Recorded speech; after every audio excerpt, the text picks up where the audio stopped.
Izisebenzi zikaMasipala waKwaDukuza ezigcina ukuthula ezibonakale emfanekisweni oqoshwe ngomakhalekhukhwini zinenxabano nezakhamuzi okubalwa kuzo umfanyana zitholwe ezingenacala.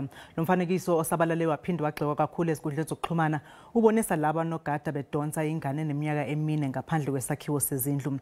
Uyise wengane obonakala ezama ukudonsa indodana yakhe ukuze bayidedele uboshiwe ngokuphula imithetho ye-lockdown ngokuya kobhukuda olwandle.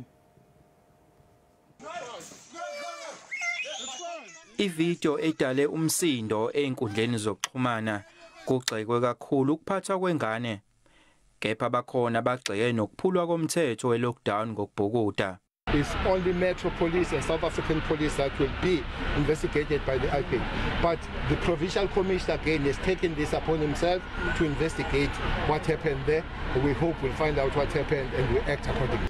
Ngemuva kophenyo lwangaphakathi uMasipala waKwaDukuza uthi sekuvele iqiniso elithi kahlehle amaphoyisa akhishwe phambili ngoba kenzanga lutho oluphambene nomthetho. Istatement sithi lamaphoyisa abebophela abasolwa ngezizathu zokubhukuda olwandle nokuthi bekuphelezelwa labasolwa abayi11 nezingane eziyisikhombisa ebehanjiswa emakhaya azo.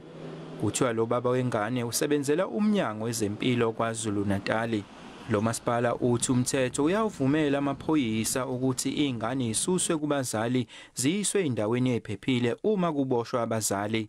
Umasipala uthi ungasho lokhu nje kuphela kulolu daba.